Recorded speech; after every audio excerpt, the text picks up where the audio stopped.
ਪਉ ਨਿਰਵੈਰ ਅਕਾਲ ਮੂਰਤ ਅਜੂਨੀ ਸੈਭੰ ਗੁਰ ਪ੍ਰਸਾਦ। ਡੰਡੌਤ ਬੰਦਨ ਅਨੇਕ ਬਾਰ ਸਰਬ ਕਲਾ ਸਮਰੱਥ।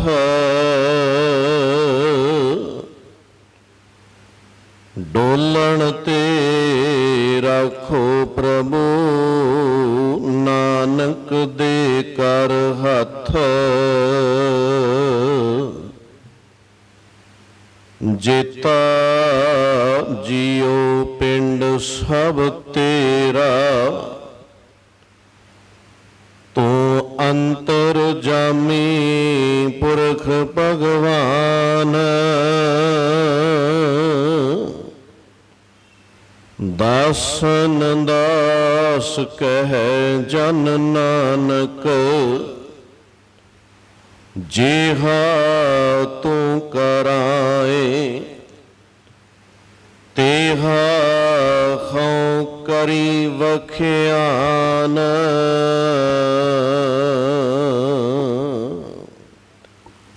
ਸਤਨਾਮ ਵਾਹਿਗੁਰੂ ਸਾਹਿਬ ਜੀ। ਜਗਤ ਭਿਖਾਰੀ ਫਿਰਤ ਹੈ ਸਭ ਕੋ ਦਾਤਾ ਰਾਮ। ਕਹੋ ਨਾਨਕ ਮਨ ਸਿਮਰਤੇ ਪੂਰਨ ਖੋਵੇ ਕਾਮ। ਝੂਠੇ ਮਾਨ ਕਹਾ ਕਰੇ ਜਗ ਸੁਪਨੇ ਜਿਉ ਜਾਨ। ਇਨਮੇ ਕਛ ਤੇਰੋ ਨਹੀਂ ਨਾਨਕ ਕਯੋ ਬਖਾਨ। ਗਰਬ ਕਰਤ ਹੈ ਦੇਖੋ ਬਿਨ ਸੈ ਛਿਨ ਮੈਂ ਮੀਤ। ਜਿਹ ਪ੍ਰਾਨੀ ਹਰ ਜਸ ਕਹਿਓ ਨਾਨਕ ਤੇ ਜਗ ਜੀਤ। ਗਰਬ ਕਰਤ ਹੈ ਦੇਖੋ ਬਿਨ ਸੈ ਛਿਨ ਮੈਂ ਮੀਤ। ਜਿਹ ਪ੍ਰਾਨੀ ਹਰ ਜਸ ਕਹਿਓ ਨਾਨਕ ਤਿਹ ਜਗ ਜੀਤ। ਵਾਹਿਗੁਰੂ ਜੀ ਕਾ ਖਾਲਸਾ ਵਾਹਿਗੁਰੂ ਜੀ ਕੀ ਫਤਿਹ। ਪਰਮ ਸਨਮਾਨਯੋਗ ਜੁਗ ਹੋ ਜੁਗ ਅਟਲ ਸਤਿਗੁਰੂ ਧੰਨ ਧੰਨ ਗੁਰੂ ਗ੍ਰੰਥ ਸਾਹਿਬ ਮਹਾਰਾਜ ਜੀ ਦੀ ਪਾਵਨ ਪਵਿੱਤਰ ਹਜ਼ੂਰੀ ਅੰਦਰ ਸੁਭਾਈਮਾਨ ਹੋਏ ਬੈਠੇ ਗੁਰੂ ਸਵਾਰੀ ਸਤ ਸੰਗੀ ਜਨੋ ਵਡਭਾਗੀ ਹੋ। ਸਤਿਗੁਰਾਂ ਦੀ ਅਪਾਰ ਬਖਸ਼ਿਸ਼ ਰਹਿਮਤ ਸਦਕਾ ਅੰਮ੍ਰਿਤ ਵੇਲੇ ਦੇ ਦੀਵਾਨਾਂ ਅੰਦਰ ਜੁੜ ਬੈਠ ਸੰਗਤੀ ਰੂਪ ਅੰਦਰ ਨਿਤਨੇਮ ਬਾਣੀ ਦਾ ਜਾਪ ਸਿਮਰਨ ਕਰ ਮਨੁੱਖਾ ਜੀਵਨ ਦੀਆਂ ਕੁਝ ਘੜੀਆਂ ਨੂੰ ਸਫਲਿਆਂ ਬਣਾਉਣ ਦਾ ਯਤਨ ਕੀਤਾ। ਸੇ ਬਖਸ਼ਿਸ਼ ਰਹਿਮਤ ਕਰਨ ਗਾਵਿਆ ਸੁਣਿਆ ਥਾਈ ਪੈ ਜਾਏ। ਸਾਹਿਬ ਸਤਿਗੁਰੂ ਗੁਰੂ ਤੇਗ ਬਹਾਦਰ ਸਾਹਿਬ ਤਿਨਾਂ ਦੇ 400 ਸਾਲਾ ਆਗਮਨ ਪੁਰਬ ਦੀਆਂ ਖੁਸ਼ੀਆਂ ਨੂੰ ਸਮਰਪਿਤ ਜੋ ਸਤਿਗੁਰੂ ਜੀ ਦੀ ਪਾਵਨ ਬਾਣੀ ਵਿੱਚੋਂ ਸਾਹਿਬ ਜੀ ਦੇ ਦਰਸ਼ਨ ਦੀਦਾਰ ਸਤਿਗੁਰੂ ਜੀ ਵੱਲੋਂ ਬਖਸ਼ੇ ਹੋਏ ਗਿਆਨ ਨੂੰ ਸਮਝਣ ਦਾ ਯਤਨ ਕਰ ਰਹੇ ਹਾਂ। ਕੱਲ ਸਤਿਗੁਰੂ ਇਸ ਮਨੁੱਖਤਾ ਨੂੰ ਸਮਝਾ ਰਹੇ ਸਨ ਕਿ ਇਹ ਇਨਸਾਨ, ਤੇਰੇ ਕੋਲ ਮਾਇਆ ਹੋਵੇ, ਤੇਰੇ ਕੋਲ ਦੁਨੀਆ ਦੇ ਸੁੱਖ ਹੋਣ, ਪਰ ਇਹ ਨਾ ਹੋਏ ਕਿ ਇਸੇ ਸੁੱਖ ਦੇ ਅੰਦਰ ਐਸਾ ਮਸਤ ਹੋ ਜਾਏ ਕਿ ਆਪਣੇ ਆਪ ਦਾ ਚੇਤਾ ਹੀ ਭੁੱਲ ਜਾਏ। ਇਸ ਤਰ੍ਹਾਂ ਦੀ ਹਾਲਤ ਨਾ ਬਣ ਜਾਏ ਕਿ ਮਾਇਆ ਮਨੋ ਨਾ ਵਿਸਰੈ, ਮੰਗੈ ਦਮਾ ਦਮ, ਕਿ ਹਰ ਸਵਾਸ ਦੇ ਨਾਲ ਚੇਤਾ ਹੀ ਮਾਇਆ ਦਾ ਆਵੇ। ਤੇਰੀ ਅਵਸਥਾ ਤੇ ਕਿਤੇ ਇਹ ਬਣ ਜਾਂਦੀ ਕਿ ਵਿਸਰ ਨਾਹੀ ਦਇਆਲ, ਆਪਣਾ ਨਾਮ ਦੇਹੋ ਕਿ ਹੇ ਮੇਰੇ ਮਾਲਕ ਇੰਨੀ ਬਖਸ਼ਿਸ਼ ਰਹਿਮਤ ਕਰ ਦੇ, ਹਰ ਸਮੇਂ ਹੀ ਤੇਰੀ ਯਾਦ ਆਉਂਦੀ ਰਹੇ। ਮਾਇਆ ਹੋਵੇ, ਦੁਨੀਆ ਦੇ ਸਾਰੇ ਸੁੱਖ ਕੋਲ ਹੋਣ, ਪਰ ਇਹ ਸੁੱਖ ਥੱਲੇ ਰਹਿ ਜਾਣ, ਸੁਰਤ ਦੇ ਅੰਦਰ ਪਰਮਾਤਮਾ ਦਾ ਨਾਮ ਟਿਕ ਜਾਏ।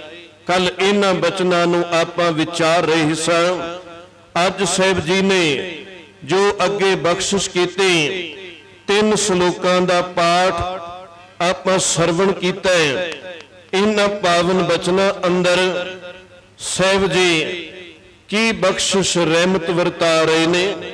ਵਿਚਾਰ ਅੱਗੇ ਤੋਰਨ ਤੋਂ ਪਹਿਲਾਂ ਅਸੀਸ ਬਖਸ਼ਦੇ ਹੋਏ ਪਿਆਰ ਸਤਿਕਾਰ ਨਾਲ ਉਚਾਰਨ ਕਰੋ ਜੀ, ਸਤਨਾਮ ਵਾਹਿਗੁਰੂ ਜੀ। ਸਾਹਿਬ ਜੀ ਨੇ ਬਖਸ਼ਿਸ਼ ਕੀਤੀ, ਕਹਿਣ ਲੱਗੇ ਜਗਤ ਭਿਖਾਰੀ ਫਿਰਤ ਹੈ, ਸਭ ਕੋ ਦਾਤਾ ਰਾਮ, ਕਉ ਨਾਨਕ ਮਨ ਸਿਮਰਤੇ, ਪੂਰਨ ਹੋਵੇ ਕਾਮ। ਕਿ ਹੇ ਮੇਰੇ ਮਨ, ਉਸ ਮਾਲਕ ਪਰਮੇਸ਼ਰ ਨੂੰ ਸਿਮਰ, ਜਿਸ ਨੂੰ ਸਿਮਰਨ ਦੇ ਨਾਲ ਤੇਰੇ ਸਾਰੇ ਹੀ ਕਾਰਜ ਜਿਹੜੇ ਹਨ ਉਹ ਪੂਰੇ ਹੋ ਜਾਣ। ਕਿਉਂਕਿ ਜੇ ਕਿਸੇ ਹੋਰ ਨੂੰ ਸਿਮਰੇਗਾ ਤੇ ਉਹ ਤੇ ਆਪ ਭਿਖਾਰੀ ਹੈ। ਕੱਲਾ ਮੈਂ ਸਾਹਿਬ ਕਹਿੰਦੇ ਇੱਕ ਇਨਸਾਨ ਦੀ ਗੱਲ ਨਹੀਂ ਕਰ ਰਿਹਾ, ਜਗਤ ਭਿਖਾਰੀ ਫਿਰਤ ਹੈ। ਜਗਤ ਦੇ ਤੱਤੇ ਨੂੰ ਔਂਕੜ ਲੱਗਾ ਹੋਇਆ ਹੈ। ਇਹਦਾ ਮਤਲਬ ਸਾਰਾ ਹੀ ਜਗਤ, ਜਿੰਨੇ ਵੀ ਜੀਵ ਹਨ, ਸਾਰੇ ਕਿਸੇ ਨਾ ਕਿਸੇ ਤੋਂ ਮੰਗਣ ਵਾਸਤੇ ਲੱਗੇ ਹੋਏ ਨੇ। ਸਾਰੇ ਹੀ ਕਿਸੇ ਨਾ ਕਿਸੇ ਦੇ ਮੁਹਤਾਜ ਨੇ। ਜੇ ਖਾਸ ਕਰਕੇ ਮਨੁੱਖ ਵੱਲ ਦੇਖਿਆ ਜਾਏ ਤੇ ਇਸ ਨੂੰ ਤੇ ਪਲ ਪਲ ਤੇ ਸਹਾਰਾ ਚਾਹੀਦਾ ਹੈ। ਕਿਸੇ ਪਸ਼ੂ ਦੇ ਬੱਚੇ ਦਾ ਜਨਮ ਹੋਇਆ, ਉਹ ਦੇਖਦਿਆਂ ਦੇਖਦਿਆਂ 2-4 ਘੰਟਿਆਂ ਬਾਅਦ ਉੱਠ ਕੇ ਖੜਾ ਵੀ ਹੋ ਜਾਂਦਾ ਹੈ। ਉਹ ਦੁੱਧ ਵੀ ਪੀਣ ਲੱਗ ਜਾਂਦਾ ਹੈ। ਹੋ ਸਕਦਾ ਉਹ ਆਕਾਸ਼ ਅੰਦਰ ਉਡਾਰੀ ਵੀ ਮਾਰ ਜਾਏ, ਪਰ ਇਹ ਮਨੁੱਖ ਦੇ ਘਰ ਦੇ ਅੰਦਰ ਪੈਦਾ ਹੋਇਆ ਬੱਚਾ ਹੋ ਸਕਦਾ 6 ਮਹੀਨੇ ਸਾਲ ਲੱਗ ਜਾਏ, ਇਹ ਤਾਂ ਉੱਠ ਕੇ ਬੈਠ ਵੀ ਨਹੀਂ ਸਕਦਾ। ਇਸ ਨੂੰ ਦੁੱਧ ਚਾਹੀਦਾ ਹੈ, ਇਸ ਨੂੰ ਪਰਿਵਾਰ ਦਾ ਸਹਾਰਾ ਬਚਪਨ ਅੰਦਰ ਚਾਹੀਦਾ ਹੈ। ਫਿਰ ਜਵਾਨੀ ਆਈ, ਜਵਾਨੀ ਅੰਦਰ ਫਿਰ ਇਸ ਨੂੰ ਮਿੱਤਰਾਂ ਦੋਸਤਾਂ ਸੰਬੰਧੀਆਂ ਦਾ ਸਹਾਰਾ ਚਾਹੀਦਾ ਹੈ। ਤੇ ਜਿਸ ਵਕਤ ਬੁਢਾਪੇ ਅੰਦਰ ਚਲੇ ਜਾਣਾ ਸਹਿ ਫਿਰ ਕਹਿਣ ਲੱਗੇ ਬਿਰਧ ਭਇਆ ਉਪਰ ਸਾਖ ਸੈਨ। ਬਿਰਧ ਅਵਸਥਾ ਅੰਦਰ ਫਿਰ ਇਸ ਨੂੰ ਸਹਾਰਾ ਚਾਹੀਦਾ ਹੈ। ਪੈਦਾ ਹੋਣ ਤੋਂ ਲੈ ਕੇ ਸ਼ਮਸ਼ਾਨ ਤੱਕ ਪਹੁੰਚਦਿਆਂ ਹਰ ਥਾਂ ਤੇ ਹੀ ਇਸ ਨੂੰ ਕਿਸੇ ਨਾ ਕਿਸੇ ਦੇ ਸਹਾਰੇ ਦੀ ਲੋੜ ਹੈ। ਪਰ ਸਾਹਿਬ ਕਹਿਣ ਲੱਗੇ ਇਸ ਸਹਾਰੇ ਦੇ ਨਾਲ ਨਾਲ ਜੇ ਕਿਤੇ ਤੂੰ ਪਰਮਾਤਮਾ ਦਾ ਸਹਾਰਾ ਵੀ ਲੈ ਲੈਂਦਾ ਤੇ ਇਹ ਇਨਸਾਨ ਜਗਤ ਅੰਦਰ ਆਇਆ ਹੋਇਆ ਤੇਰਾ ਸਫਲਾ ਉਜਾਣਾ ਸੀ। ਪਰ ਕੀ ਹੋਇਆ? ਜਗਤ ਭਿਖਾਰੀ ਫਿਰਤ ਹੈ, ਸਭ ਕੋ ਦਾਤਾ ਰਾਮ। ਇਹ ਜਗਤ ਭਿਖਾਰੀ, ਇਹ ਸਾਰਾ ਜਗਤ ਕਿਸੇ ਨਾ ਕਿਸੇ ਤੋਂ ਮੰਗੀ ਜਾਂਦਾ ਹੈ ਤੇ ਤੂੰ ਵੀ ਗੁਰਮਤ ਤੋਂ ਪਾਸੇ ਹੋ ਕੇ ਬਸ ਉਹਨਾਂ ਭਿਖਾਰੀਆਂ ਦੇ ਪਿੱਛੇ ਮੰਗਣ ਵਾਸਤੇ ਤੁਰ ਪਿਆ। ਸਭ ਕੋ ਦਾਤਾ ਰਾਮ, ਸਾਰਿਆਂ ਦਾ ਦਾਤਾ ਤਾਂ ਰਾਮ ਪਰਮੇਸ਼ਰ ਜਿਹੜਾ ਥਾਂ ਥਾਂ ਤੇ ਰਮਿਆ ਹੋਇਆ, ਉਹ ਸਾਰਿਆਂ ਦਾ ਦਾਤਾ ਸੀ। ਪਰ ਇਸ ਨੇ ਜਦੋਂ ਆਲੇ ਦੁਆਲੇ ਦੇਖਿਆ ਜਾਂ ਆਲੇ ਦੁਆਲੇ ਕੁਝ ਪੜਿਆ, ਗੁਰੂ ਨਾਨਕ ਸਾਹਿਬ ਜੀ ਦੇ ਬੋਲ ਪਿੱਛੇ ਵੀ ਆਪਾਂ ਸਾਂਝੇ ਕੀਤੇ ਸਨ। ਭਾਵੇਂ ਉਹ ਜਪਜੀ ਸਾਹਿਬ ਦੇ ਆਰੰਭਤਾ ਅੰਦਰ ਵੀ ਇਹ ਗੱਲ ਕਹਿ ਦਿੰਦੇ ਨੇ ਕਿ ਪਾਰ ਬ੍ਰਹਮ ਪਰਮੇਸ਼ਰ ਨੇ ਮੇਰੇ ਉੱਪਰ ਬੜੀ ਵੱਡੀ ਰਹਿਮਤ ਬਖਸ਼ਿਸ਼ ਕੀਤੀ, ਮੈਨੂੰ ਇੱਕ ਦੀ ਗੱਲ ਸਿਖਾ ਦਿੱਤੀ ਤੇ ਮੈਂ ਇੱਕ ਦਾ ਹੀ ਜਾਪ ਕਰਾਉਣ ਵਾਸਤੇ ਇਸ ਜਗਤ ਦੇ ਅੰਦਰ ਥਾਂ ਥਾਂ ਤੇ ਵਿਚਰਿਆ। ਉਹ ਕਹਿੰਦੇ ਮੈਂ ਜਾਣਦਾ ਗੁਰਾ ਇੱਕ ਦੇਹ 부ਝਾਈ, ਸਭਨਾ ਜੀਆਂ ਕਾ ਇੱਕ ਦਾਤਾ, ਸੋ ਮੈਂ ਵਿਸਰ ਨਾ ਜਾਈ ਕਿ ਉਹ ਦਾਤਾ ਇੱਕ ਹੈ ਤੇ ਮੇਰੇ ਤੋਂ ਵਿਸਰ ਨਾ ਜਾਏ। ਪਰ ਜਦੋਂ ਉਹਨਾਂ ਨੇ ਦੂਸਰੇ ਧਰਮਾਂ ਦੇ ਕੋਈ ਸਿਧਾਂਤ ਸਾਂਝੇ ਕੀਤੇ, ਕਿਉਂਕਿ ਜੇ ਆਪਾਂ ਇੱਕ ਅੱਧੀ ਪੰਕਤੀ ਲੈ ਕੇ ਕੋਈ ਗੱਲ ਕਰੀਏ ਤੇ ਉਹ ਗੱਲ ਜਿਹੜੀ ਹੈ ਕਈ ਵਾਰ ਦੂਸਰੇ ਧਰਮ ਦਾ ਸਿਧਾਂਤ ਸਤਿਗੁਰੂ ਜੀ ਨੇ ਸਾਂਝਾ ਕੀਤਾ ਹੁੰਦਾ ਹੈ ਤੇ ਅੱਗੇ ਜਾ ਕੇ ਉਹ ਉੱਤਰ ਦੇਣਾ ਚਾਹੁੰਦੇ ਨੇ। ਪਰ ਅਸੀਂ ਇੱਕ ਲਾਈਨ ਨੂੰ ਹੀ ਫੜ ਕੇ, ਜਿਨ੍ਹਾਂ ਨੇ ਸਾਡੇ ਨਾਲ ਇਸ ਤਰ੍ਹਾਂ ਦਾ ਧੋਖਾ ਕੀਤਾ ਉਹਨਾਂ ਇਸ ਤਰ੍ਹਾਂ ਹੀ ਕੀਤਾ, ਇੱਕ ਇੱਕ ਪੰਕਤੀ ਨੂੰ ਲੈ ਕੇ ਉਹਨਾਂ ਨੇ ਭਰਮ ਭੁਲੇਖੇ ਖੜੇ ਕਰ ਦਿੱਤੇ। ਖੈਰ, ਜਦੋਂ ਆਪਾਂ ਬਚਨ ਪੜ੍ਹਦੇ ਆਂ 30 ਨੰਬਰ ਪੌੜੀ ਦੇ ਅੰਦਰ ਕਿ ਏਕਾ ਮਾਈ ਜੁਗਤ ਵਿਆਈ ਤਿੰਨ ਚੇਲੇ ਪ੍ਰਵਾਨ, ਕਿ ਰੱਬ ਨੇ ਪਰਮੇਸ਼ਰ ਨੇ ਇਹ ਮਾਇਆ ਇਹ ਸੰਸਾਰ ਬਣਾਇਆ, ਇਸ ਮਾਇਆ ਤੋਂ ਫਿਰ 3 ਪੁੱਤਰਾਂ ਦਾ ਜਨਮ ਹੋ ਗਿਆ, ਜੋ ਉਹਨਾਂ ਲੋਕਾਂ ਦਾ ਸਿਧਾਂਤ ਗੁਰਮਤ ਨਹੀਂ, ਪਰ ਗੱਲ ਸਤਿਗੁਰੂ ਉਹਨਾਂ ਦੀ ਸਾਂਝੀ ਕਰ ਰਹੇ ਨੇ। ਏਕਾ ਮਾਈ ਜੁਗਤ ਵਿਆਈ ਤਿੰਨ ਚੇਲੇ ਪ੍ਰਵਾਨ, ਕਿਹੜੇ ਕਿਹੜੇ? ਇੱਕ ਸੰਸਾਰੀ, ਇੱਕ ਭੰਡਾਰੀ, ਇੱਕ ਲਾਏ ਦੀਵਾਨ। ਆਪ ਨਿਤਨੇਮ ਦੇ ਅੰਦਰ ਹੁਣੇ ਇਹ ਸਾਰੇ ਬਚਨ ਪੜ੍ਹ ਕੇ ਖਟੇ ਹੋ। ਸਹਿਬ ਕਹਿਣ ਲੱਗੇ ਇਸ ਜਗਤ ਦੇ ਅੰਦਰ ਉਹਨਾਂ ਲੋਕਾਂ ਨੇ ਇਹ ਗੱਲ ਕਹੀ ਕਿ ਇਸ ਧਰਤੀ ਨੂੰ ਬ੍ਰਹਮਾ ਜੀ ਨੇ ਬਣਾ ਦਿੱਤਾ, ਵਿਸ਼ਨੂੰ ਜੀ ਨੇ ਇਸ ਨੂੰ ਸਾਰੇ ਜੀਵਾਂ ਨੂੰ ਰੋਜੀ ਰੋਟੀ ਦੇਣੀ ਸ਼ੁਰੂ ਕਰ ਦਿੱਤੀ ਤੇ ਅਖੀਰ ਤੇ ਸੰਭਾਲ ਸ਼ਿਵ ਜੀ ਕਰੇਗਾ, ਕਿਉਂਕਿ ਉਹ ਮੌਤ ਦਾ ਦੇਵਤਾ ਹੈ ਤੇ ਸਭ ਤੋਂ ਵੱਧ ਇਹਨਾਂ ਤਿੰਨਾਂ ਦੇਵਤਿਆਂ ਵਿੱਚੋਂ ਇਸੇ ਸ਼ਿਵ ਜੀ ਨੂੰ ਹੀ ਯਾਦ ਕੀਤਾ ਜਾਂਦਾ ਹੈ, ਕਿਉਂਕਿ ਮੌਤ ਦਾ ਦੇਵਤਾ ਹੈ ਤੇ ਕਿਤੇ ਸਾਡੇ ਘਰ ਵੱਲ ਨਾ ਆ ਜਾਏ। ਇਸ ਕਰਕੇ ਹੇ ਦੇਵਤਾ ਤੈਨੂੰ ਚੇਤੇ ਕਰਦੇ ਆ, ਤੇਰੀ ਕਿਰਪਾ ਬਣੀ ਰਹੇ। ਜਿਸ ਬ੍ਰਹਮਾ ਨੇ, ਉਹਨਾਂ ਦੇ ਮੁਤਾਬਕ ਮੈਂ ਜ਼ਿਕਰ ਕਰ ਰਿਹਾ, ਜਿਸ ਬ੍ਰਹਮਾ ਨੇ ਸ੍ਰਿਸ਼ਟੀ ਬਣਾਈ ਉਸ ਦਾ ਮੰਦਰ ਕਿਤੇ ਵੀ ਨਜ਼ਰ ਨਹੀਂ ਆਉਂਦਾ, ਹੋਏਗਾ ਕੋਈ ਇੱਕ ਦੋ ਥਾਵਾਂ ਤੇ, ਕਿਉਂਕਿ ਜ਼ਿਆਦਾ ਲੋੜ ਜਿਹੜੀ ਹੈ ਉਹ ਸ਼ਿਵ ਜੀ ਦੀ ਆਰਾਧਨਾ ਦੀ ਪੈ ਗਈ ਕਿ ਸਾਡੇ ਘਰ ਵੱਲ ਨਾ ਆਵੀਂ, ਸਾਡੇ ਉੱਪਰ ਇਸੇ ਤਰ੍ਹਾਂ ਕਿਰਪਾ ਬਣੀ ਰਹੇ। ਸਤਿਗੁਰੂ ਕਹਿਣ ਲੱਗੇ ਏਕਾ ਮਾਈ ਜੁਗਤ ਵਿਆਈ ਤਿੰਨ ਚੇਲੇ ਪ੍ਰਵਾਨ, ਇੱਕ ਸੰਸਾਰੀ, ਇੱਕ ਭੰਡਾਰੀ, ਇੱਕ ਲਾਏ ਦੀਵਾਨ। ਪਰ ਕਹਿਣ ਲੱਗੇ ਨਹੀਂ ਨਹੀਂ, ਜਿਵ ਤਿਸ ਭਾਵੈ, ਜਿਵੇਂ ਰੱਬ ਨੂੰ ਚੰਗਾ ਲੱਗਦਾ ਉਹੀ ਪੈਦਾ ਕਰਦਾ ਹੈ, ਉਹੀ ਰੋਜੀ ਰੋਟੀ ਦੇ ਰਿਹਾ ਹੈ, ਉਹੀ ਸੰਭਾਲੇਗਾ। ਜਿਵ ਤਿਸ ਭਾਵੈ ਤਿਵੈ ਚਲਾਵੈ, ਜਿਵ ਹੋਵੈ ਫਰਮਾਨ। ਤੇ ਉਸੇ ਨੂੰ ਕਹਿ ਦਿੱਤਾ ਆਦੇਸ਼ ਤਿਸੈ ਆਦੇਸ਼, ਆਦ ਅਨੀਲ ਅਨਾਦ ਅਨਾਥ ਜੁਗ ਜੁਗ ਏਕੋ ਵੇਸ, ਕਿ ਉਸ ਨੂੰ ਨਮਸਕਾਰ ਕਰੋ। ਥਾਂ ਥਾਂ ਦੇ ਇਹ ਦੇਵਤੇ ਜਾਂ ਥਾਂ ਥਾਂ ਦੇ ਦਾਤੇ, ਇਹਨਾਂ ਦੇ ਅੱਗੇ ਝੁਕੇ ਮਿਲੇ ਕੋਈ ਸਮੇਂ ਨੂੰ ਬਰਬਾਦ ਨਾ ਕਰੀ ਜਾਓ। ਜਗਤ ਅੰਦਰ ਜਿਹੜਾ ਵੀ ਆਇਆ ਉਹ ਇਸ ਤਰ੍ਹਾਂ ਆਪਣੀ ਪੂਜਾ ਜਿਹੜਾ ਵੀ ਕਰਾ ਗਿਆ, ਬਸ ਉਹ ਭਿਖਾਰੀ ਹੀ ਹੈ। ਸਹਿਬ ਕਹਿਣ ਲੱਗੇ ਜਗਤ ਭਿਖਾਰੀ ਫਿਰਤ ਹੈ, ਸਭ ਕੋ ਦਾਤਾ ਰਾਮ, ਕਉ ਨਾਨਕ ਮਨ ਸਿਮਰਤੇ ਪੂਰਨ ਹੋਵੇ ਕਾਮ। ਹੁਣ ਪਾਵਨ ਬਾਣੀ ਅੰਦਰ ਜਦੋਂ ਹੋਰ ਆਪਾਂ ਇਸ ਦੇ ਦੀਦਾਰ ਕਰਦੇ ਆਂ ਕਿ ਦਾਤਾ ਕਿਵੇਂ ਸੰਭਾਲ ਕਰਦਾ ਹੈ, ਭਗਤ ਧੰਨਾ ਜੀ ਜਿਨ੍ਹਾਂ ਦਾ ਅੱਜ ਜਨਮ ਦਿਨ ਵੀ ਹੈ, ਉਹਨਾਂ ਦਾ ਹੀ ਸ਼ਬਦ ਪਹਿਲਾਂ ਪਾਵਨ ਬਾਣੀ ਵਿੱਚੋਂ ਲੈ ਲਈਏ। ਦੇਖੋ ਕਮਾਲ ਦੀਆਂ ਗੱਲਾਂ ਉਹ ਕਰ ਗਏ। ਅਸੀਂ ਤੇ ਪਿਛਲੇ ਦਿਨੀ ਵੀ ਵਿਚਾਰ ਰਹੇ ਸਾਂ ਕਿ ਬਸ ਪੱਥਰ ਤੱਕ ਦੀਆਂ ਗੱਲਾਂ ਕਰਕੇ ਕਿ ਪੱਥਰ ਦੀ ਉਹਨਾਂ ਨੇ ਪੂਜਾ ਕੀਤੀ ਤੇ ਅਸੀਂ ਵੀ ਇੱਥੋਂ ਵਾਪਸ ਮੁੜ ਜਾਂਦੇ ਆ। ਜਾਂ ਸਾਖੀਕਾਰ ਵੀ ਉਸ ਗੱਲ ਨੂੰ ਸਿਰੇ ਨਹੀਂ ਲਾਉਣਾ ਚਾਹੁੰਦਾ ਕਿ ਭਗਤ ਧੰਨਾ ਜੀ ਦੇ ਉੱਪਰ ਕਿੰਨੀ ਵੱਡੀ ਬਖਸ਼ਿਸ਼ ਰਹਿਮਤ ਹੋ ਗਈ। ਉਹਨਾਂ ਨੇ ਫਿਰ 2-3 ਉਦਾਹਰਨਾਂ ਕਮਾਲ ਦੀਆਂ ਪਾਵਨ ਬਾਣੀ ਦੇ ਅੰਦਰ ਦਿੱਤੀਆਂ। ਦਾਤੇ ਸੰਬੰਧੀ ਜ਼ਿਕਰ ਕਰ ਰਹੇ ਹਾਂ। सब तो पहला वो कहन लगे मां दे गर्भ दे अंदर एक बच्चा पल रहा है। हुण जो कुछ मां खाएगी उस मां तो ही इस बच्चे नूं खुराक मिली जाएगी। उस दे खून तो ही ये बच्चा जिहड़ा पल रहा है। किसी मनुख की ताकत नहीं कि उस बच्चे तक अपने वल्लों कोई खुराक पहुंचा सके। हुण देखो जदों वो बच्चे का जन्म होना है ते जन्म होने तो 10 मिनट बाद भी जे किते उस बच्चे नूं खून की लोड़ पै जाए, मां दा ब्लड ग्रुप जिहड़ा होर बच्चे दा होर, पर मां दे पेट दे अंदर ते उसे दे नाल ही संभाल हो रही सी।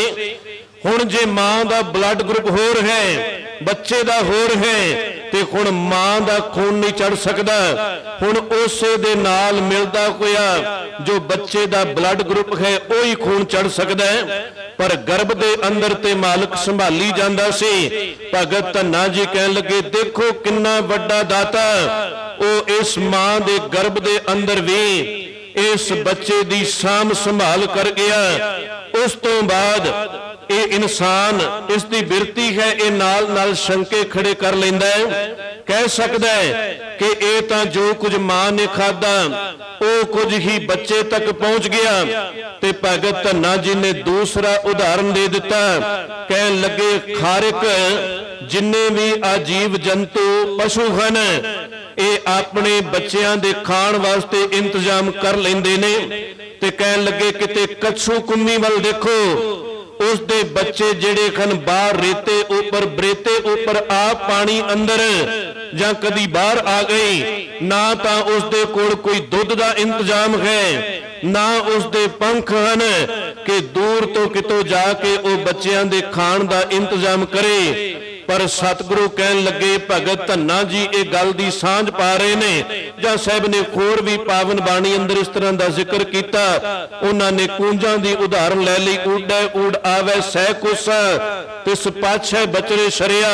कूंज ध्यान धरदी है बच्चे तक खुराक चली जाती है। इसे तरह कच्छू कुम्मी भी ध्यान धरदी है उस दे बच्चों तक खुराक अपने आप चली जाती है। शायद सानू इन्हां गल्लां दी समझ ना पे।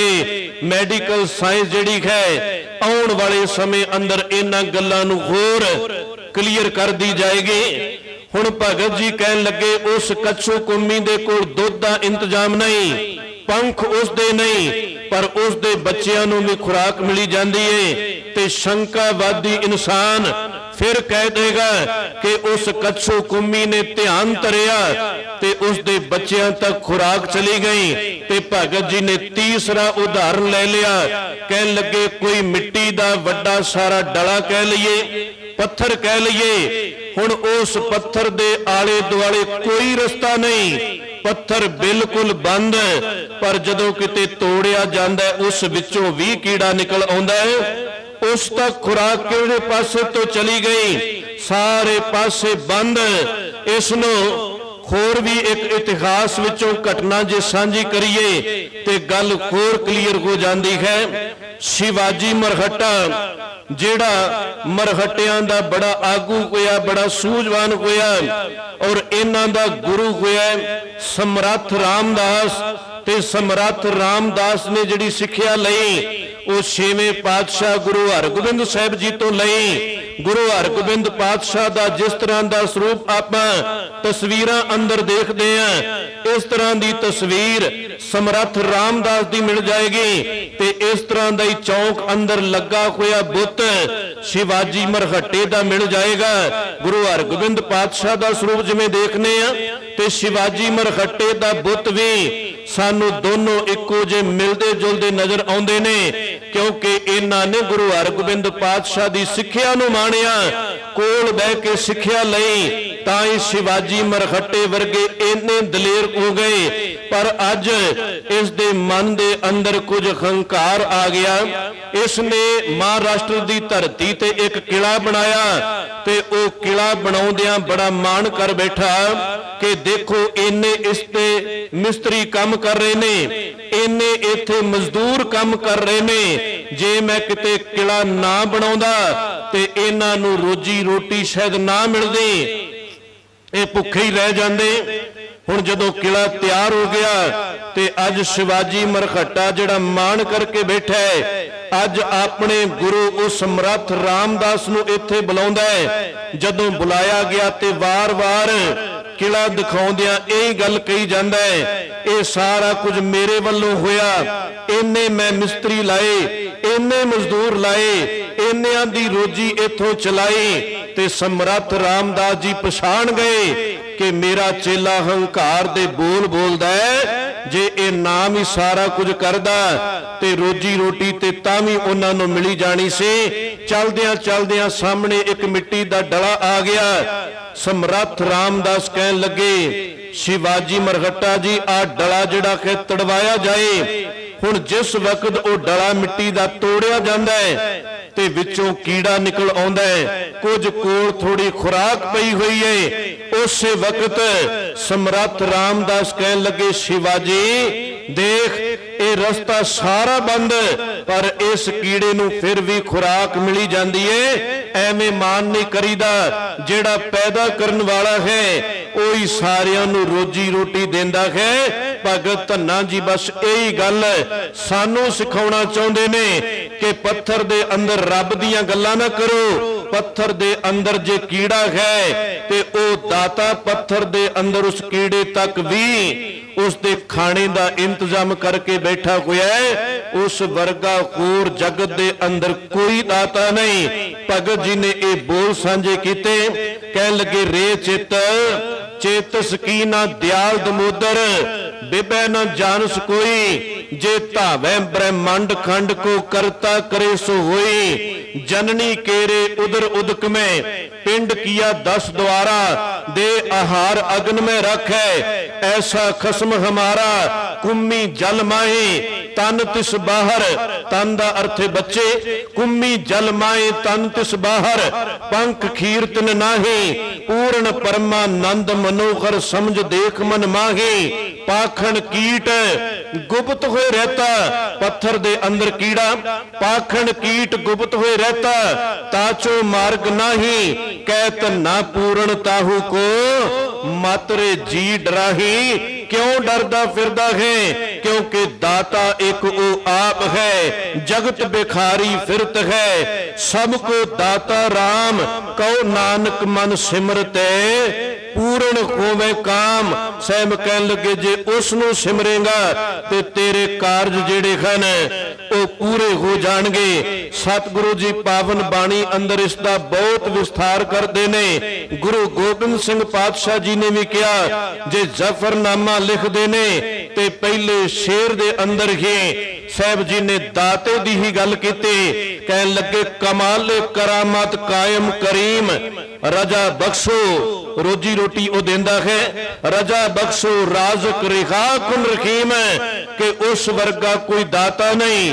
ਜੇ ਹੋਰ ਬੋਲ ਪੜੇ ਤੇ ਸਾਹਿਬ ਕਹਿਣ ਲੱਗੇ, ਨਿਰਜੋ ਸਰੂਪ ਹੋ ਕਿ ਸੁੰਦਰ ਸਰੂਪ ਹੋ, ਕਿ ਭੂਪਨ ਕੇ ਭੂਪ ਹੋ, ਕਿ ਦਾਤਾ ਮਹਾਦਾਨ ਹੋ। ਇਥੋਂ ਤੱਕ ਕਹਿ ਦਿੱਤਾ, ਪ੍ਰਾਣ ਕੇ ਬਚਈਆ, ਦੂਧ ਪੂਤ ਕੇ ਦਵਈਆ, ਸਾਰਾ ਕੁਝ ਮੇਰੇ ਮਾਲਕ ਤੂੰ ਆਪ ਹੀ ਦੇਣ ਵਾਲਾ ਹੈ। ਕਿਸੇ ਅੰਦਰ ਵੀ ਕੋਈ ਤਾਕਤ ਨਹੀਂ ਕਿ ਉਹ ਇੱਕ ਵੀ ਸਵਾਸ ਜਿਹੜਾ ਕਿ ਵੱਧ ਲੈ ਸਕੇ। ਸਤਿਗੁਰੂ ਦੀ ਪਾਵਨ ਬਾਣੀ ਨੂੰ ਪੜ੍ਹਦੇ ਆ, ਸਤਿਗੁਰੂ ਦੂਸਰੇ ਪਾਸੇ ਇਹ ਵੀ ਗੱਲ ਕਰਦੇ ਨੇ ਕਿ ਜਿਸ ਨੂੰ ਸਵਾਸਾਂ ਤੋਂ ਬਿਨਾਂ ਵੀ ਕਿਤੇ ਉਹ ਰੱਖਣਾ ਚਾਹੇ, ਉਹ ਸਵਾਸਾਂ ਤੋਂ ਬਿਨਾਂ ਵੀ ਰੱਖ ਲੈਂਦਾ ਹੈ। ਹੋਰ ਵੀ ਕੁਝ ਪੰਛੀਆਂ ਦੇ ਉਦਾਹਰਨ ਦਿੱਤੇ ਗਏ। ਕਹਿਣ ਲੱਗੇ, ਸ਼ੀਖਾਂ, ਬਾਜਾਂ, ਚਰਗਾਂ, ਕੁਈਆਂ, ਇਹ ਜਿੰਨੇ ਵੀ ਜਾਨਵਰ ਹਨ ਸਾਰੇ ਮਾਸ ਖਾਣ ਵਾਲੇ ਨੇ। ਸ਼ੀਖਾਂ, ਬਾਜਾਂ, ਚਰਗਾਂ, ਕੁਈਆਂ, ਸ਼ੀਆਂ ਦਾ ਅਰਥ ਹੈ ਸ਼ੇਰ।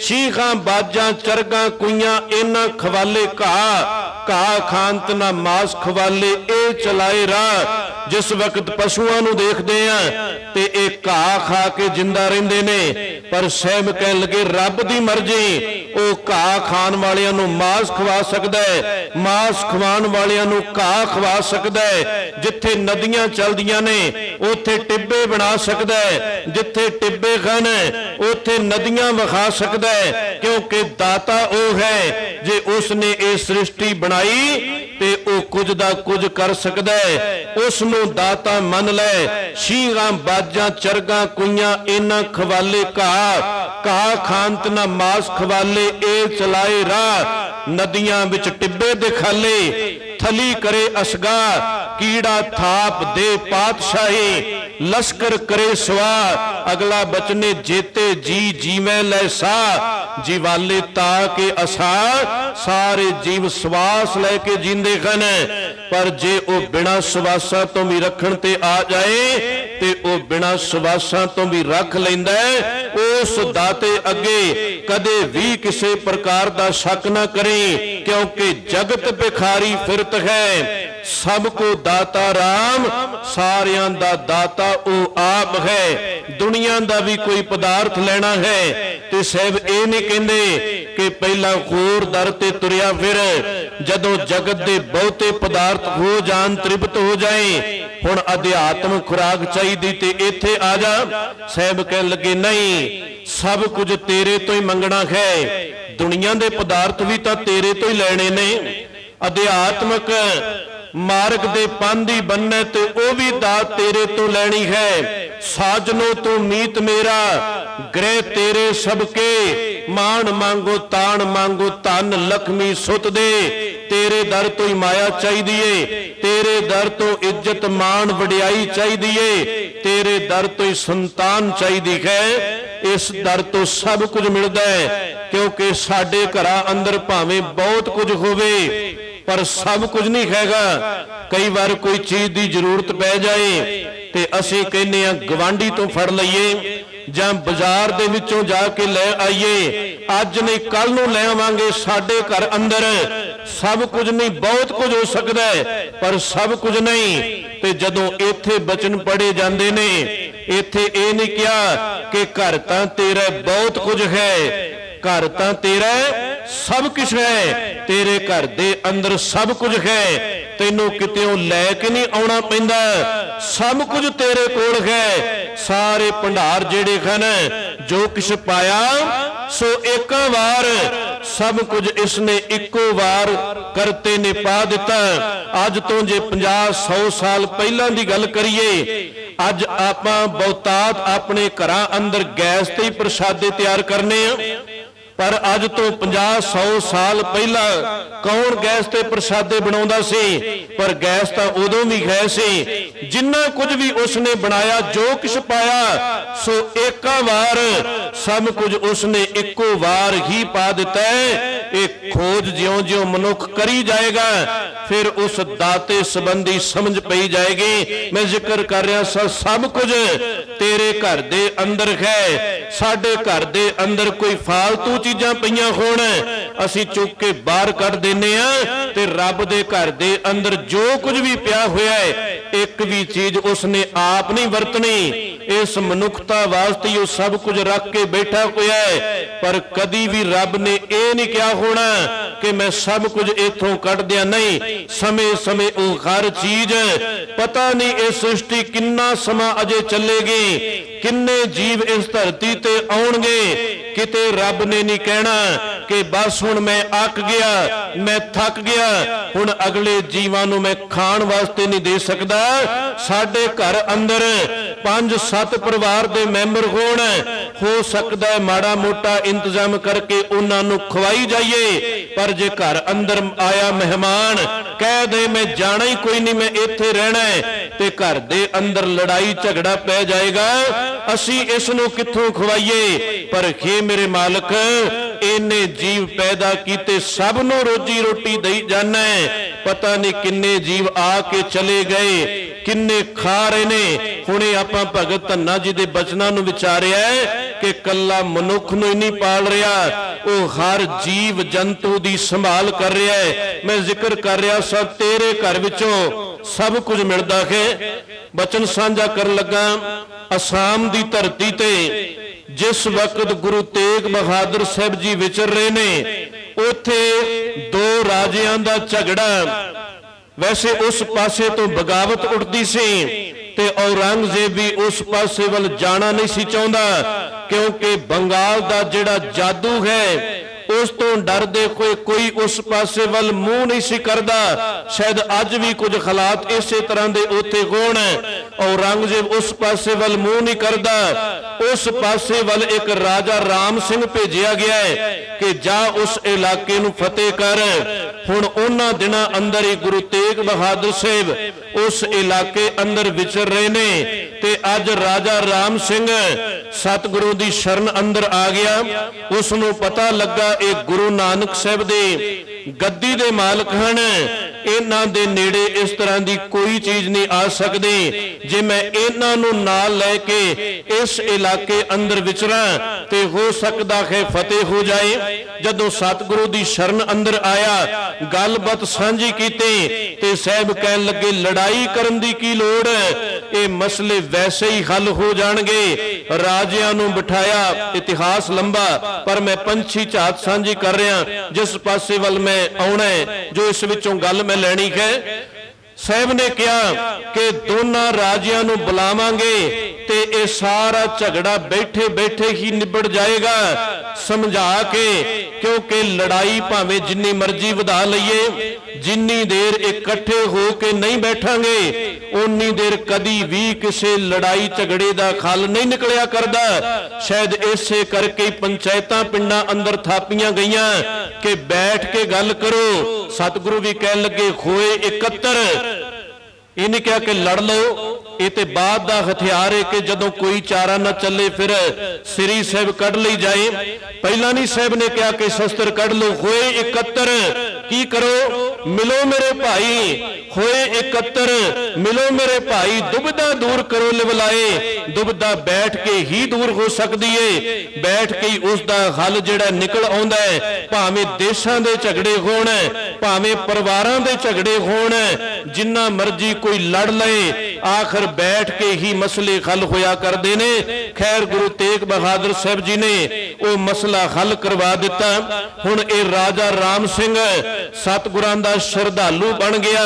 इस दे घर अंदर संतान नहीं। ज्ञानी ज्ञान सिंह कहंदे ये देवी देवतियां दा भगत सी ते अज सतगुरु जी दी शरण अंदर आके मन दी बड़ी तृप्ति हुई। साहब दे कोल बचन करदा है कि सतगुरु जी पुत्र दी दात बख्श दिओ, घर दे अंदर संतान नहीं, अगे सारा कुछ सांभण वाला कोई नहीं। उस वक्त सतगुरु ने कहा कि गुरु नानक साहब दा घर त्रुठेगा, समा पा के तेरे घर दे अंदर संतान दी दात मिल जाएगी।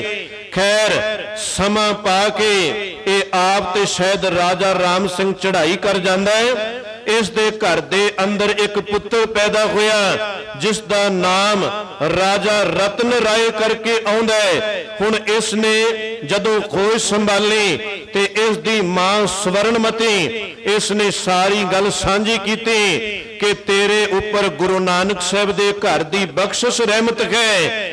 तो उन्हां दी बख्शिश रहमत दे सदका जगत दे अंदर आया ते मन दे अंदर एक शरधा पैदा हुई, मां फिर ऐसे दर ते मैनू लै चल, किस गुरु दी रहमत है, मैं उस दे दर्शन करने चाहना।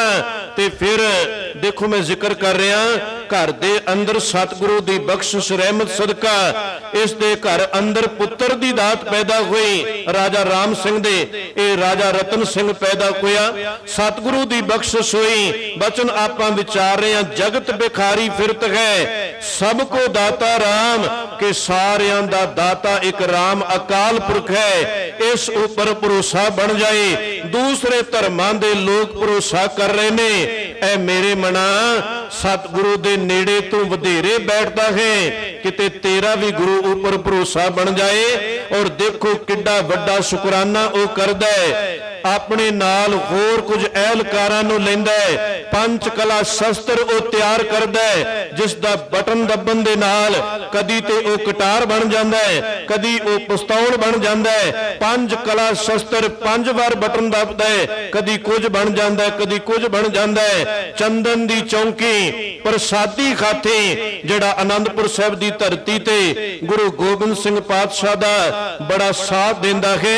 ये सारियां कीमती ਭਿਟਾਵਾਂ ਲੈ ਕੇ ਰਾਜਾ ਰਤਨ ਸਿੰਘ ਅਸਾਮ ਦੀ ਧਰਤੀ ਤੋਂ ਆਪਣੇ ਸਾਥੀਆਂ ਦੇ ਨਾਲ, ਆਪਣੀ ਮਾਤਾ ਸਵਰਨਮਤੀ ਦੇ ਨਾਲ ਇਹ ਆਨੰਦਪੁਰ ਸਾਹਿਬ ਦੀ ਧਰਤੀ ਤੇ ਆ ਕੇ ਸ਼ੁਕਰਾਨਾ ਕਰਦਾ ਹੈ ਤੇ ਕਈ ਦਿਨ ਇੱਥੇ ਆ ਕੇ ਉਹ ਬਤੀਤ ਕਰ ਦਿੰਦਾ ਹੈ। ਜਿਨ੍ਹਾਂ ਦਾ ਵਿਸ਼ਵਾਸ, ਜਿਨ੍ਹਾਂ ਦਾ ਭਰੋਸਾ ਬਣ ਜਾਏ, ਉਹ ਸਤਿਗੁਰੂ ਤੋਂ ਬੜੀਆਂ ਵੱਡੀਆਂ ਰਹਿਮਤਾਂ ਲੈ ਜਾਂਦੇ ਨੇ।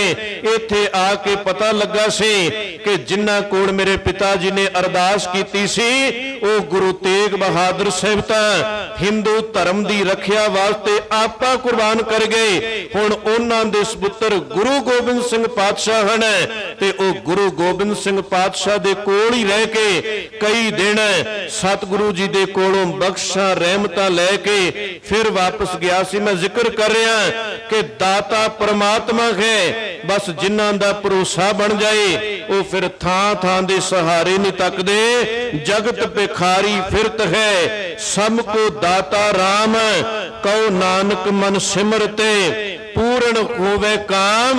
ਸਹਿਬ ਕਹਿਣ ਲੱਗੇ ਤੇਰੇ ਕੰਮ ਪੂਰੇ ਹੋ ਜਾਣਗੇ। ਸਾਡਾ ਵਿਸ਼ਵਾਸ ਹੈ ਤੇ ਤਾਂ ਹੀ ਆਪਾਂ ਕੋਈ ਵੀ ਕਾਰਜ ਹੋਵੇ ਅਰਦਾਸ ਕਰਦੇ ਹਾਂ, ਆਸ ਵੱਧ ਜਾਂਦੀ ਹੈ ਕਿ ਇਹ ਗੁਰੂ ਸਾਡੇ ਕਾਰਜ ਪੂਰੇ ਕਰ ਦੇਗਾ।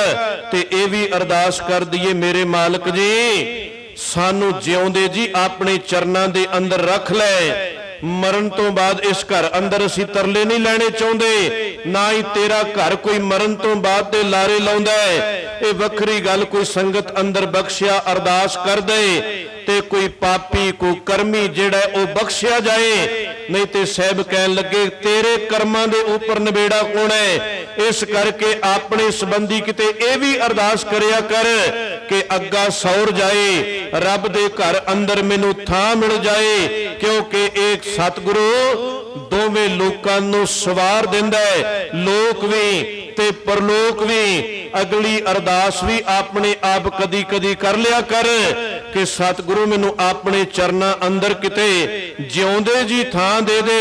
ਇਹ ਨਾ ਹੋਵੇ ਮਰਨ ਤੋਂ ਬਾਅਦ ਪਰਿਵਾਰ ਤਰਲੇ ਲਈ ਜਾਏ, ਪਤਾ ਨਹੀਂ ਉਹ ਪ੍ਰਵਾਨ ਹੋਵੇ ਜਾਂ ਨਾ ਹੋਵੇ। ਆਪਣ ਹੱਥੀ ਆਪਣਾ ਆਪੇ ਹੀ ਕਾਜ ਸਵਾਰੀਐ। ਗੁਰੂ ਦੇ ਚਰਨਾਂ ਅੰਦਰ ਥਾਂ ਲੈਣ ਦਾ ਯਤਨ ਕਰ। ਸਤਿਗੁਰੂ ਬਚਨ ਸਮਝਾ ਰਹੇ ਨੇ, ਪੂਰਨ ਹੋਵੇ ਕਾਮ, ਤੇਰੇ ਸਾਰੇ ਕਾਰਜ ਪੂਰੇ ਹੋ ਜਾਣਗੇ ਜਦੋਂ ਤੂੰ ਗੁਰੂ ਵਾਲਾ ਬਣ ਜਾਏਗਾ। ਜੇ ਕੋਈ ਬੱਚਾ ਘਰ ਅੰਦਰ ਆਗਿਆਕਾਰੀ ਹੋਵੇ ਤੇ ਮਾਤਾ ਪਿਤਾ ਉਸ ਉੱਪਰ ਉਹਦੇ ਨਾਂ, ਬੱਚੇ ਦੇ ਨਾਂ ਬੋਲਣ ਕਰਕੇ ਵੀ ਹਰ ਸਮੇਂ ਉਹ ਪ੍ਰਸੰਨ ਰਹਿੰਦੇ ਨੇ। ਤੇ ਜਦੋਂ ਵੀ ਕੋਈ ਲੋੜ ਪੈਣੀ ਹੈ ਬੱਚੇ ਨੂੰ ਉਹਨਾਂ ਨੇ ਆਪਣੇ ਆਪ ਮਾਤਾ ਪਿਤਾ ਨੇ ਦੇ ਦੇਣਾ ਹੈ, ਮੰਗਣਾ ਵੀ ਨਹੀਂ ਪੈਂਦਾ। ਇਸ ਤਰ੍ਹਾਂ ਜੇ ਤੂੰ ਗੁਰੂ ਵਾਲਾ ਬਣ ਜਾਏਗਾ, ਤੇਰਾ ਵਿਸ਼ਵਾਸ ਇੱਕ ਦੇ ਉੱਪਰ ਬਣ ਜਾਏਗਾ। ਬਸ ਇੱਕ ਦੀ ਗੱਲ ਹੀ ਸਤਿਗੁਰੂ ਸਮਝਾ ਰਹੇ ਨੇ ਕਿ ਖੇਤ ਦੁਨੀਆ ਅੰਦਰ ਵਿਚਰਨ ਵਾਲੇ ਲੋਕੋ ਥਾਂ ਥਾਂ ਦੇ ਸਹਾਰੇ ਨਾ ਲਵੋ। ਪਿੱਛੇ ਵੀ ਆਪਾਂ ਵਿਚਾਰਿਆ ਸੀ ਕਿ ਦੁਨੀਆ ਅੰਦਰ ਕੋਈ ਕਾਰੋਬਾਰ ਕਰਨਾ ਹੈ, ਕਿਸੇ ਦੇ ਨਾਲ ਵੀ ਰਲ ਕੇ ਕਰ ਲੈ, ਕਿਸੇ ਧਰਮ ਦਾ ਬੰਦਾ ਕੋਈ ਰੋਕ ਨਹੀਂ। ਜਬ ਲਗ ਦੁਨੀਆ ਰਹੀਏ ਨਾਨਕ, ਕਿਛ ਸੁਣੀਏ ਕਿਛ ਕਹੀਏ। ਪਰ ਜਦੋਂ ਅਧਿਆਤਮ ਗੱਲ ਆਈ ਫਿਰ ਕਿਸੇ ਅੰਨੇ ਦੇ ਪਿੱਛੇ ਲੱਗ ਕੇ ਨਾ ਤੁਰ ਪਈ। ਹਾਂ ਤੇਰੀ ਸ਼ਰਧਾ ਗੁਰੂ ਉੱਪਰ ਅੰਨੀ ਹੋਣੀ ਚਾਹੀਦੀ ਏ, ਪਰ ਸ਼ਰਧਾ ਅੰਨੇ ਉੱਪਰ ਨਹੀਂ ਹੋਣੀ ਚਾਹੀਦੀ। ਬਸ ਇਸ ਗੱਲ ਦਾ ਹੀ ਖਿਆਲ ਕਰ ਲਈ, ਨਹੀਂ ਤੇ 33 ਕਰੋੜ ਦੇ ਭਰਮਾਂ ਅੰਦਰ ਤੂੰ ਵੀ ਥਾਂ ਥਾਂ ਤੇ ਤੁਰਿਆ ਫਿਰੇਗਾ। ਸਤਿਗੁਰੂ 523 ਵਾਰ ਇੱਕੋ ਹੀ ਗੱਲ ਕਹਿੰਦੇ ਨੇ, ਇੱਕ ਓੰਕਾਰ ਸਤਿਗੁਰ ਪ੍ਰਸਾਦ, ਕਿ ਉਹ ਇੱਕ ਹੈ ਤੇ ਮਿਲੇਗਾ ਸਤਿਗੁਰੂ ਦੀ ਕਿਰਪਾ ਦੇ ਨਾਲ। ਜਿਨ੍ਹਾਂ ਨੇ ਗੁਰੂ ਦੀ ਕਿਰਪਾ ਲੈ ਲਈ, ਸਾਹਿਬ ਕਹਿਣ ਲੱਗੇ ਫਿਰ ਉਹੀ ਪਾਰ ਲੱਗਦੇ ਨੇ। ਉਹਨਾਂ ਨੂੰ ਸਮਝ ਪੈਂਦੀ ਏਕੋ ਹੈ ਭਾਈ, ਏਕੋ ਹੈ ਸਾਹਿਬ ਮੇਰਾ ਏਕੋ ਹੈ। ਉਸ ਇੱਕ ਦਾਤੇ ਅੱਗੇ ਆਪਾਂ ਸਮਰਪਿਤ ਕਰ ਦਿਓ, ਜੀਵਨ ਸੁਚੱਜਾ ਬਣ ਜਾਏਗਾ। ਸਾਹਿਬ ਨੇ ਫਿਰ ਅੱਗੇ ਬਖਸ਼ਿਸ਼ ਕੀਤੀ, ਝੂਠੇ ਮਾਨ ਕਹਾ ਕਰੇ ਜਗ ਸੁਪਨੇ ਜਿਉ ਜਾਨ। ਝੂਠੇ ਮਾਨ ਕਹਾ, ਕਈ ਵਾਰ ਨਾ ਧਿਆਨ ਦਿੰਦੇ ਹੋਏ ਆਪਾਂ ਇੱਥੇ ਬਿੰਦੀ ਲਾ ਕੇ ਉਚਾਰਨ ਕਰ ਦਿੰਨੇ ਆ, ਝੂਠੇ ਮਾਨ ਕਹਾ ਕਰੇ। ਨਹੀਂ, ਇੱਥੇ ਬਿੰਦੀ ਨਹੀਂ ਲੱਗੇਗੀ। ਦੇਖੋ ਪਾਵਨ ਬਾਣੀ ਅੰਦਰ ਮੈਂ ਪਿੱਛੇ ਵੀ ਜ਼ਿਕਰ ਕੀਤਾ ਸੀ ਕਿ ਕਈ ਸ਼ਬਦ ਐਸੇ ਹਨ ਜਿਨ੍ਹਾਂ ਦੇ ਥੱਲੇ ਬਿੰਦੀ ਲਾ ਕੇ, ਨੁਕਤਾ ਲਾ ਕੇ ਬੋਲਣਾ ਪੈਂਦਾ ਹੈ। क्योंकि जिस वक्त ये बाणी उचारी गई उस वक्त 35 अखर सन ते उन्हां 35 अखरां राही ही सारी बाणी जिहड़ी है वो लिखी गई। पर विद्वानां ने या पटियाला यूनिवर्सिटी या कुछ होर विद्वानां ने फिर 5-6 अखर होर तैयार कर दिते। जदों आपां पंजाबी दी वर्णमाला पढ़दे आ ते थल्ले जाके जिहड़े अखर आउंदे ने छछे पैर बिंदी शाह बोले, खखे पैर बिंदी खा बोले, गगे पैर बिंदी गा बोले। जिहड़े ये बचन हन ये बाद दे अंदर तैयार कीते गए। इस करके उस तो बाद फिर एक रुकावट आ रही सी।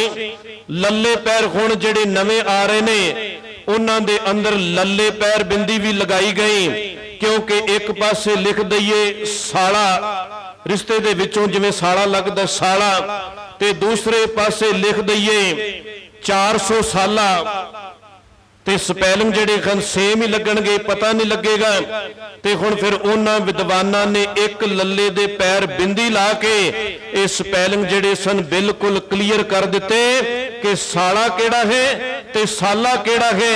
इस करके पावन बाणी जिहड़ी है बहुतात भाषावां दे अंदर है, पर यह वखरी गल के गुरमुखी सारी लिपि है। इस करके बिंदियां जिहड़ियां ने किते किते लाउणियां पैंदियां ने। हुण कई कह देणगे कि बिंदी अपने वल्लों क्यों लगाइए, इत्थे ते अदक भी कोई नहीं लगी हुई। पावन बाणी पढ़ लो, किते भी अदक नहीं लगी। जिनी नाम ते आया गए मशक्कत नहीं लिखिया होया, मस्कत लिखिया होया है। पढ़ के दर्शन करके आप देख सकते हो। ते अदक सानू कोलों लानी पै रही है, गए मशक्कत घाल। इस तरह जिथे जिथे बिंदियां दी किते लोड़ पैगी लाउणियां पैणगियां। जिवें लिखिया उस तरह नहीं बोलिया जाना। एक ओंकार दे दर्शन कर लो, एक अते ऊड़ा पाया होया है ते किन्ने अखर असीं अपने कोलों ही ला गए। एक ओंकार लिखिया ते एक ते ऊड़ा है, पर अगे जदों उसनूं आपां उचार रहे हैं जां किते लिखना होवे एक ओंकार वास्ते किन्ने अखर चाहिए ने। उस तो बाद फिर किते दर्शन कर लईए, कोई भी राग देख लीए, सोरठ महला पहला, सोरठ महला तीजा, पंजवां, नौवां, ते पिया उत्थे की होया है सोरठ मम्मा 2 बिंदियां 3।